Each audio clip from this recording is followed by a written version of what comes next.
Hello दोस्तों, कैसे हैं आप लोग। स्वागत करता हूं मैं अपने यूट्यूब चैनल पे। आज मैं आप लोगों के लिए दिल्ली सल्तनत के पार्ट 3 के कुछ इंपॉर्टेंट क्वेश्चन लेकर के आया जो हमारे एग्ज़ाम में अक्सर पूछे जाते हैं।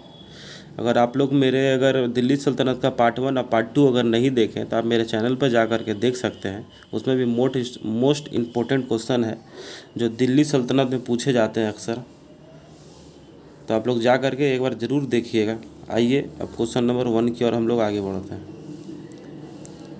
क्वेश्चन नंबर 1, दिल्ली सल्तनत के पतन के लिए निम्न में से कौन से कारण उत्तरदायी थे। पहला ऑप्शन है दुर्बल प्रशासन, दूसरा ऑप्शन है तैमूर का आक्रमण, तीसरा ऑप्शन है अधिग्रहण की स्पष्ट नीति का अभाव और चौथा ऑप्शन है मिश्रित संस्कृति का उदय। इसका सही आंसर है जो है दुर्बल प्रशासन। आइए क्वेश्चन नंबर 2 की ओर। मोहम्मद गौरी का सर्वाधिक महत्वपूर्ण भारतीय आक्रमण था। मुल्तान का आक्रमण, तराइन का प्रथम युद्ध, तराइन की द्वितीय युद्ध, भटिंडा का आक्रमण। इसका सही आंसर है जो है तराइन का द्वितीय युद्ध। तराइन का द्वितीय युद्ध जो था 1192 ईस्वी में लड़ा गया था और मोहम्मद गौरी और पृथ्वीराज चौहान के बीच युद्ध हुआ था, जिसमें पृथ्वीराज चौहान की बुरी तरह हार हो जाती है और मोहम्मद गौरी पृथ्वीराज चौहान की हत्या करके ये विजयी हो जाते हैं, मतलब जीत लेते हैं। आइए अब हम लोग क्वेश्चन नंबर 3 की ओर।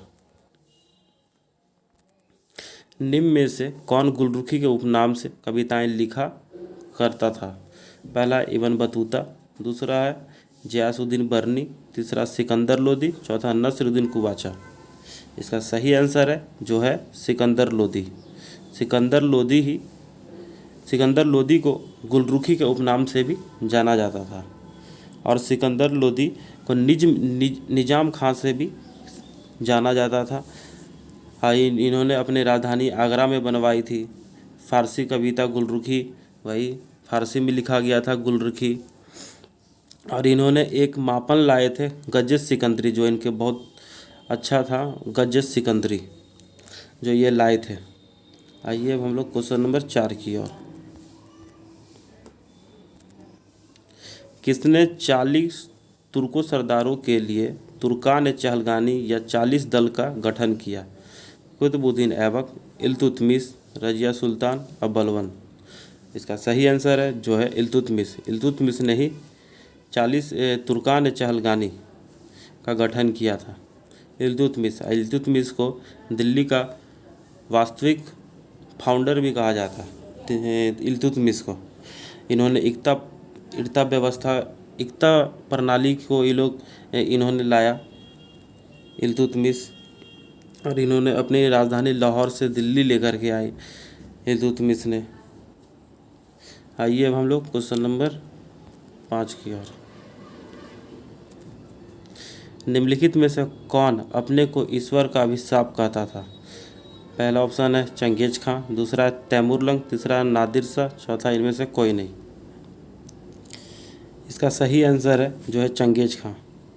चंगेज खां ही अपने आप को ईश्वर का अभिशाप समझता था। आइए अब हम लोग क्वेश्चन नंबर 6 की ओर। दिल्ली का सुल्तान जो भारत में नहरों के सबसे बड़े जल का निर्माण करने के लिए प्रसिद्ध है वह कौन था। फिरोज शाह तुगलक, इल्तुतमिश, गयासुद्दीन तुगलक, सिकंदर लोदी। इसका सही आंसर है जो है फिरोज शाह तुगलक। फिरोज शाह तुगलक ने ही नहरों का निर्माण करवाया था और इन्होंने 23 कर था, जिनमें इन्होंने 4 कर को लागू किया, जजिया, जकात, खराज और खुम्स। और ये पहले राजा थे जिन्होंने ब्राह्मण पर जजिया कर लगाया था, फिरोज शाह तुगलक। आइए क्वेश्चन नंबर 7 की ओर। मोहम्मद गौरी ने 1175 ईस्वी में भारत पर पहला आक्रमण किस राज्य के खिलाफ किया। पहला ऑप्शन मुल्तान, दूसरा अहिलवाड़ा, तीसरा पंजाब, चौथा इनमें से कोई नहीं। इसका सही आंसर है जो है मुल्तान पर ने ही मोहम्मद गौरी ने पहला आक्रमण 1175 ईस्वी में किया था, मोहम्मद गौरी ने। आइए क्वेश्चन नंबर 8 की ओर।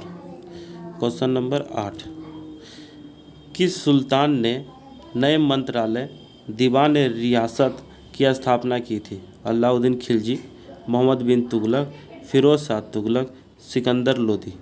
इसका सही आंसर है जो है अलाउद्दीन खिलजी। अलाउद्दीन खिलजी ने ही दीवान ए रियासत की स्थापना की थी, अलाउद्दीन खिलजी ने ही। और अलाउद्दीन खिलजी का बचपन का नाम अली गुरशब था और सर्वाधिक मंगोल आक्रमण अलाउद्दीन खिलजी के ही समय में हुआ।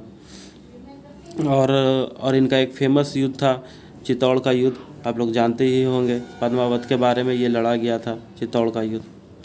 आइए अब हम लोग क्वेश्चन नंबर 9 की ओर।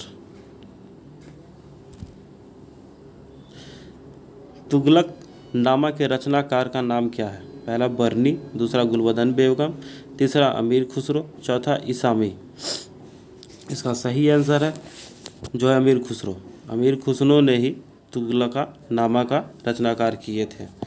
अमीर खुसरो का जन्म कहाँ हुआ था? अमीर खुसरो का जन्म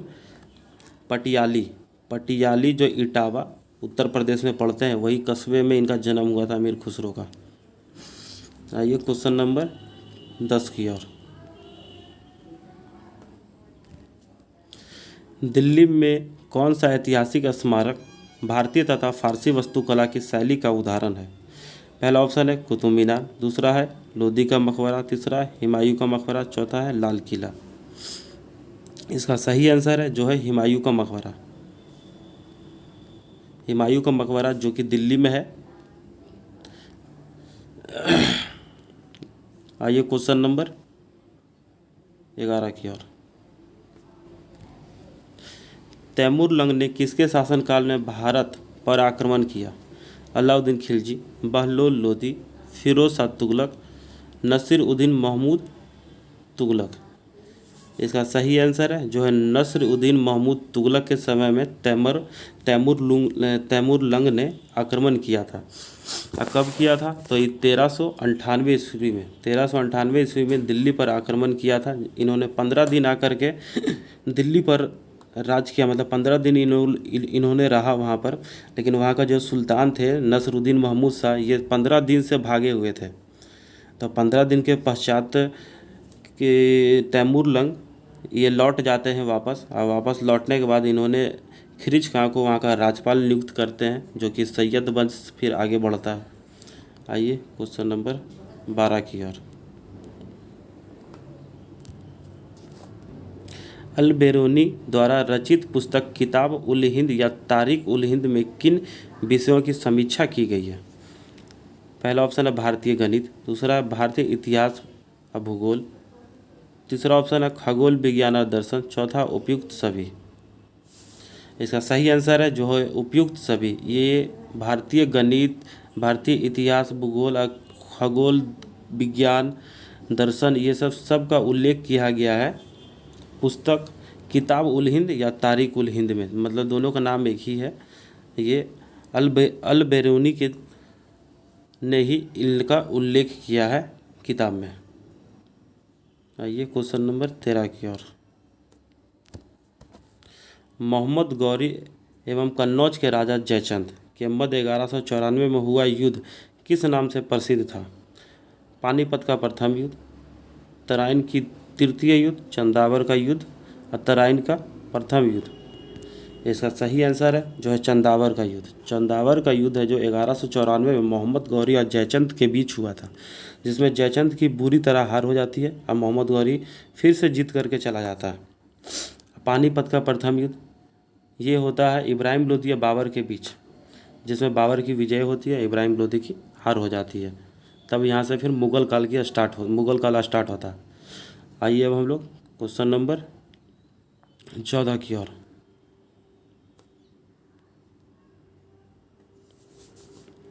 पूर्व मध्यकालीन भारतीय इतिहास में 750 से 1200 तक समय मुखियाता माना जाता है।